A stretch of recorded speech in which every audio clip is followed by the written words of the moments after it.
ఓం మహాగణపతే నమః.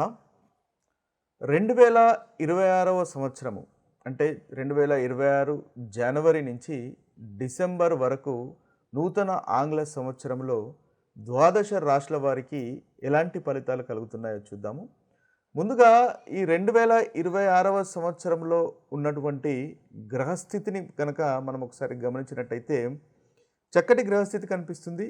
ముఖ్యంగా మనకి గురువు మనము ఏదైతే సంవత్సరం పొడుగున ఫలితాలను చూస్తున్నాం కాబట్టి దీర్ఘకాలికంగా మనకు సంచారం చేసేటటువంటి గ్రహాలను కనుక చూసినట్టయితే గురువు, శని, రాహువు, కేతువు ఈ 4 గ్రహాల యొక్క సంచారాన్ని మనం పరిగణలోకి తీసుకొని ఈ ఫలితాలు ఏ విధంగా ఉంటాయి ఈ సంవత్సరము ప్రతి రాశి వారికి అనేది చూద్దాము.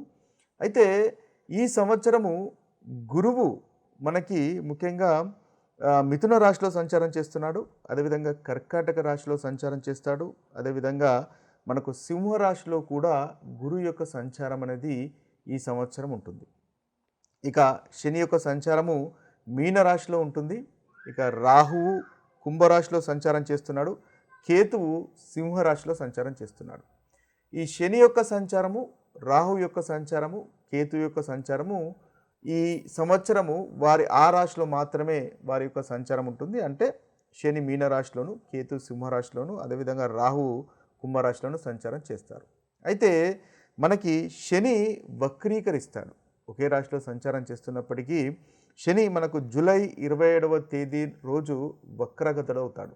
ఇదొకటి మనము కాంబినేషన్ పరిగణలోకి తీసుకోవాలి.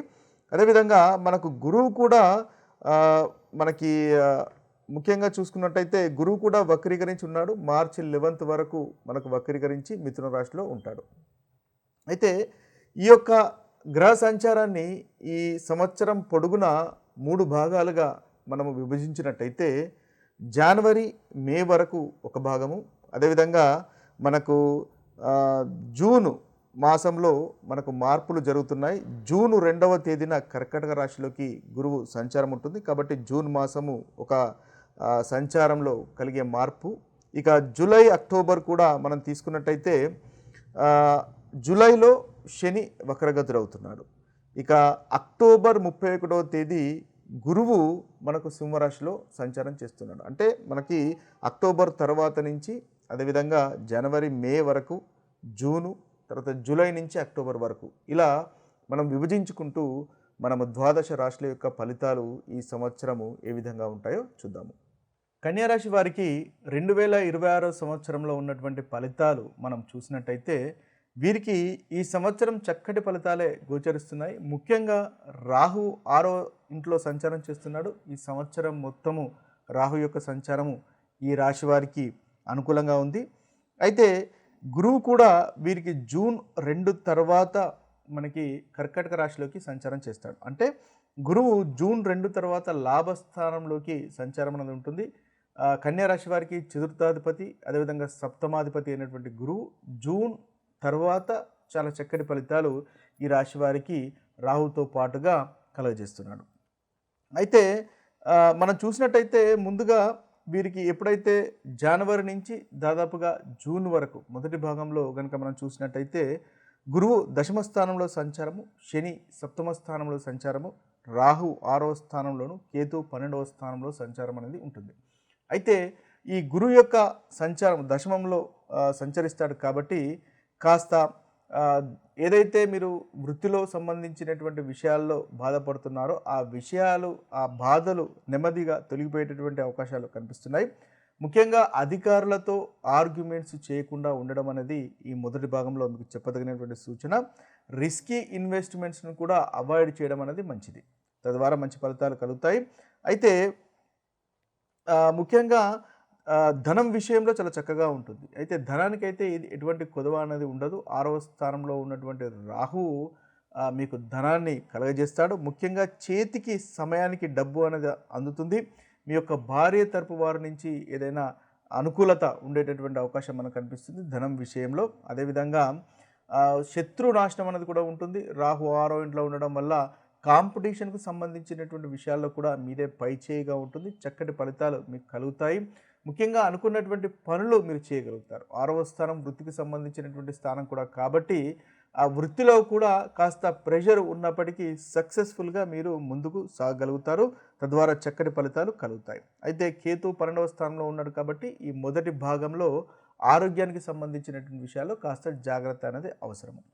అయితే ఎప్పుడైతే గురువు మనకు జూన్ 2వ తేదీ నుంచి కర్కటక రాశిలోకి సంచారం చేస్తాడో అప్పుడు కన్యా రాశి వారికి గురువు లాభస్థానంలోకి సంచారం అనేది ఉంటుంది. ఇది చాలా చక్కటి ఫలితం అనేది కనిపిస్తుంది. గురు బలము అనేది మీకు అప్పటి నుంచి కలుగుతుంది. అంటే గురువు చతుర్థాధిపతి కాబట్టి వాహనానికి సంబంధించినటువంటి విషయాల్లో కానీ ప్రాపర్టీస్కి సంబంధించినటువంటి విషయాల్లో మీకు చాలా అనుకూలంగా ఉంటుంది. కొత్త వాహనాలు కొనుగోలు చేయడము, ప్రాపర్టీస్ లేదా ఇంటికి సంబంధించినటువంటి విషయాల్లో పురోగవృద్ధి ఉండడము లేదా కొనుగోలు చేయడం లాంటి ఉత్తమమైనటువంటి ఫలితాలు కనిపిస్తున్నాయి. అదేవిధంగా వివాహానికి సంబంధించినటువంటి విషయాలు కూడా చాలా ముందుకు కదులుతాయి. వివాహానికి సంబంధించినటువంటి అన్ని రకాలైనటువంటి ఒకవేళ డిలే అవుతున్నట్టయితే ముందుకు వెళ్ళేటటువంటి అవకాశాలు మనకు కనిపిస్తున్నాయి. కార్యసిద్ధి అనేది ఉంటుంది, ధనలాభం ఉంటుంది, నూతన వ్యక్తులను మిత్రులుగా చేసుకునేటటువంటి అవకాశాలు కూడా మనకు కనిపిస్తాయి. ఇన్వెస్ట్మెంట్స్ వల్ల చక్కటి లాభాలు కనిపిస్తున్నాయి. ఆభరణాలు కొనుగోలు కనిపిస్తున్నాయి, వాహనాలు కొనుగోలు కనిపిస్తున్నాయి. పంచమ స్థానం పైన దృష్టి ఉంటుంది కాబట్టి ముఖ్యంగా సంతానం కోరుకునే వారికి సంతానం కూడా ఉండేటటువంటి అవకాశాలు మనకు అధికంగా ఇప్పుడు ఈ ఎప్పుడైతే జూన్ 2 తర్వాత నుంచి మనకు కనిపిస్తుంది. అయితే శని ముఖ్యంగా మనం చూసినట్టయితే 7వ స్థానంలో సంచారం చేస్తున్నాడు. వీరికి జూలై 27 తర్వాత వక్రగతుడు అవుతాడు కాబట్టి 6వ స్థానానికి సంబంధించినటువంటి ఫలితాలు కూడా కలుగజేస్తాడు. కాబట్టి జూలై 27 తర్వాత నుంచి శని కూడా మీకు వృత్తికి సంబంధించినటువంటి విషయాల్లో అనుకూలంగా ఉంటాడు. వృత్తిలో ప్రోగ్రెస్ అనేది ఉంటుంది, ఆరోగ్యం మెరుగుపడుతుంది, శత్రునాశనం ఉంటుంది. శని వల్ల కూడా శని రాహు ఈ 2 గ్రహాల యొక్క మనకు లాభదాయకమైనటువంటి సంచారం కాబట్టి 2 గ్రహాలు మీకు చాలా చక్కటి ఫలితాలు కలుగజేస్తాయి. ఓవరాల్గా చూసినట్టయితే మీకు అనుకూలమైనటువంటి ఫలితాలు అధికంగా ఉన్నాయి. అక్టోబర్ 31 తర్వాత మళ్ళీ గురువు సింహరాశిలోకి సంచారం చేస్తాడు. అయితే ఏదైనా శుభకార్యాలకు సంబంధించినటువంటి విషయాల్లో ఖర్చులు ఉండేటటువంటి అవకాశాలు కూడా మనకు అక్టోబర్ 31 తర్వాత కనిపిస్తున్నాయి. నెగిటివ్ థింకింగ్లకు కాస్త దూరంగా ఉండండి, తద్వారా మంచి ఫలితాలు మీకు కలుగుతాయి. ఓవరాల్గా చూసినట్టయితే మీకు జూన్ 2 తర్వాత గురుగ్రహం వల్ల చాలా చక్కటి ఫలితాలు కనిపిస్తున్నాయి. అంటే జూలై తర్వాత నుంచి శని గురు ఈ 2 గ్రహాలు అనుకూలమైనటువంటి ఫలితాలు మీకు కలుగజేస్తాడు. రాహు ఈ సంవత్సరం మొత్తము అనుకూలమైనటువంటి ఫలితాలే ఈ రాశి వారికి కలుగజేస్తున్నారు. అయితే మనము ఈ రాశుల అన్నిటికీ ఈ యొక్క గ్రహాల యొక్క సంచారాన్ని ఆధారంగా చేసుకొని మనకు కలుగుతున్నటువంటి ప్రతికూలమైనటువంటి ఫలితాలు అధిగమించడానికి, మనకు కలుగుతున్నటువంటి చెడు ఫలితాలను పోగొట్టుకొని మంచి ఫలితాలను ఇంకా ఇంక్రీజ్ చేసుకోవడానికి పరిహారాలను కనుక చూసినట్టయితే మనం ముఖ్యంగా మేషరాశి, ధనస్సు రాశి, కన్యారాశి, మేషరాశి, ధనస్సు రాశి, కన్యారాశి ఈ 3 రాశులకు ఈ సంవత్సరము కేతు గ్రహము అంతగా అనుకూలంగా లేడు. కాబట్టి ఈ 3 రాశుల వారు కేతు గ్రహానికి సంబంధించినటువంటి పరిహారాలు చేసుకున్నట్టయితే మీకు చాలా చక్కటి ఫలితాలు కలుగుతాయి. ముఖ్యంగా కేతు గ్రహం అంటే కేతు యొక్క మంత్రాన్ని మీరు ప్రతిరోజు పఠించవచ్చు. ఓం క్యం కేతవాయ నమః అనేటటువంటి మంత్రాన్ని మీరు 108 సార్లు పఠించవచ్చు. లేదా ఓం శ్రాం శ్రీం శ్రౌం సహ కేతవాయ నమః అనేటటువంటి మంత్రాన్ని కూడా మీరు బీజ మంత్రాన్ని 108 సార్లు పఠించినట్టయితే చాలా చక్కటి ఫలితాలు మీకు కలుగుతాయి. అదేవిధంగా మంగళవారం కానీ శనివారం కానీ ఒకవేళ మీకు ప్రతిరోజు కనుక కుదరకపోయినట్టయితే కనీసం మంగళవారము శనివారము సాయంత్రము ఈ కేతు గ్రహ మంత్రాన్ని పఠించినట్టయితే ఈ సంవత్సరం మొత్తము కేతు వల్ల కలుగుతున్నటువంటి ప్రతికూలమైనటువంటి ఫలితాలు ఈ 3 రాశుల వారు అధిగమించగలుగుతారు. మేషరాశి, ధనస్సు రాశి, అదేవిధంగా కన్యారాశి. ఇక మిగతా రాశులు కనుక చూసినట్టయితే వృషభ రాశి, కర్కాటక రాశి, మకర రాశి, తులారాశి, మిథున రాశి. ఈ యొక్క 5 రాశుల వారు రాహు కేతువుల యొక్క మంత్రాన్ని పఠించినట్టయితే వీరికి చక్కటి ఫలితాలు కలుగుతాయి. అంటే ఈ సంవత్సరంలో ఈ రాశుల వారు రాహు యొక్క గ్రహానికి సంబంధించినటువంటి పరిహారాలు చేసుకోవాలి. అదేవిధంగా కేతుకు సంబంధించినటువంటి పరిహారాలు కూడా చేసుకోవాలి. అంటే ఈ 2 గ్రహాలు ఈ రాశుల వారికి అంతగా అనుకూలంగా లేవు. ముఖ్యంగా వృషభ రాశి వారికి, కర్కాటక రాశి వారికి, మకర రాశి వారికి, తులారాశి వారికి, మిథున రాశి వారికి. అయితే వీరు ముందుగా మనము చెప్పుకున్నట్టుగా కేతు మంత్రాన్ని, కేతు బీజ మంత్రాన్ని 108 సార్లు మంగళవారం కానీ శనివారం కానీ పఠించండి. ఓం శ్రాం శ్రీం శ్రౌం సహా కేతవేన్ నమః అనేటటువంటి మంత్రాన్ని పఠించినట్టయితే చక్కటి ఫలితాలు కలుగుతాయి.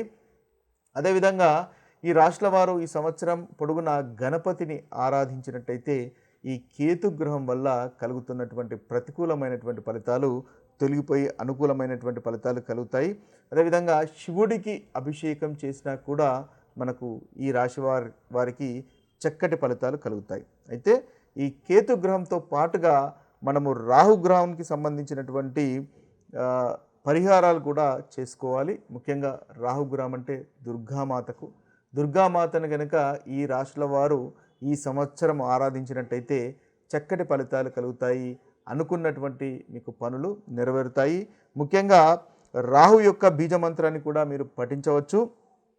ఓం భ్రాం బ్రీం బ్రౌం సహా రాహవేన్ నమః అనేటటువంటి ఈ బీజ మంత్రాన్ని 108 సార్లు రాహుకాలంలో ఉదయం 7 గంటల నుంచి 9 గంటల మధ్య లేదా సాయంత్రము 4 గంటల 30 నిమిషముల నుండి 6 గంటల వరకు పఠించినట్టయితే వీరికి రాహుగ్రహం వల్ల కలుగుతున్నటువంటి ప్రతికూలమైనటువంటి ఫలితాలు కూడా తొలగిపోయి అనుకూలత అనేది కలుగుతుంది. ముఖ్యంగా నాగదేవతకు సంబంధించినటువంటి పూజలు కానీ చేసుకున్నట్టయితే మీకు ఈ రాహుగ్రహం వల్ల కలుగుతున్నటువంటి దుష్ఫలితాలు ఏదైతే ఉన్నాయో రాహు కేతు వల్ల కలుగుతున్నటువంటి దుష్ఫలితాలు తొలగిపోతాయి. అంతేకాకుండా శివునికి కూడా మీరు ఈ సంవత్సరం పొడుగున ఈ రాశుల వారు శివునికి సంబంధించినటువంటి పూజలు కనుక చేసుకున్నట్టయితే చక్కటి పరిహారాలుగా ఉపయోగపడతాయి. ఏదైతే ప్రతికూలమైనటువంటి ఫలితాలు ఉన్నాయో ఆ ప్రతికూలమైనటువంటి ఫలితాలు తొలగిపోతాయి. ఇక మనం చూసినట్టయితే సింహరాశి, వృశ్చిక రాశి, కుంభరాశి, మీనరాశి ఈ మిగిలిన 4 రాశులు సింహరాశి, వృశ్చిక రాశి, అదేవిధంగా కుంభరాశి, మీనరాశి ఈ 4 రాశుల వారు మాత్రము రాహువు, కేతువు, శని ఈ 3 గ్రహాల యొక్క పరిహారాలు చేసుకోవాల్సినటువంటి అవసరం ఉంటుంది.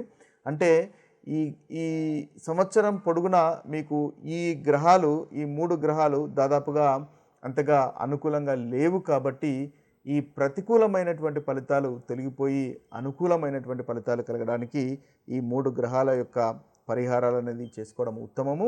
మనం ముందుగా చెప్పుకున్నట్టుగా ఈ రాహు పరిహారాలు, అదేవిధంగా రాహు బీజ మంత్రాలు, అదేవిధంగా కేతు బీజ మంత్రాలను పఠించండి. వాటితో పాటుగా శనికి సంబంధించినటువంటి పరిహారాలు కూడా చేసుకోవడము ఈ రాశుల వారికి అనుకూలంగా ఉంటుంది. ముఖ్యంగా శనీశ్వరుణ్ణి ఆరాధించండి ప్రతి శనివారము. తద్వారా చక్కటి ఫలితాలు ఈ 4 రాశుల వారికి కలుగుతాయి. ముఖ్యంగా ఓం శనిశ్చరాయ నమః, ఓం శం శనిశ్చరాయ నమః అనేటటువంటి మంత్రాన్ని మీకు వీలైన సార్లు మీరు జపించుకున్నట్టయితే ఈ 4 రాశుల వారికి పరిహారంగా ఉంటుంది. అదేవిధంగా నవగ్రహ శాంతి హోమాలు కూడా చేసుకోవడం వల్ల చక్కటి ఫలితాలు ఈ రాశుల వారికి కలుగుతాయి. శనిదేవునికి నల్లని నువ్వుల నూనెతో కనుక మీరు దీపం వెలిగించినట్టయితే ఈ సంవత్సరం పొడుగున ఈ రాశుల వారికి చక్కటి ఫలితాలు కలుగుతాయి. అదేవిధంగా బీదలకు కానీ లేని వారికి కానీ వస్త్రాలు దానం చేసినా కూడా మీకు చాలా చక్కటి ఫలితాలు కలుగుతాయి. అదేవిధంగా నాగదేవతకు పూజలు చేసినా కూడా మీకు ఈ రాశుల వారికి చక్కటి ఫలితాలు కలుగుతాయి. ఏదైతే ప్రతికూలమైనటువంటి ఫలితాలు ఉన్నాయో ఆ ప్రతికూలమైనటువంటి ఫలితాలు తొలగిపోతాయి. ఇవి స్థూలంగా మనకు 12 రాశుల వారికి ఉన్నటువంటి పరిహారాలు, ఈ సంవత్సరం చేసుకోవాల్సినటువంటి పరిహారాలు. మరొక వీడియోలో మరొక రాశి ఫలితాలతో కలుద్దాము. అంతవరకు సెలవు. సర్వే జన సుఖినో భవంతు. సర్వే సుజన సుఖినో భవంతు. నమస్తే.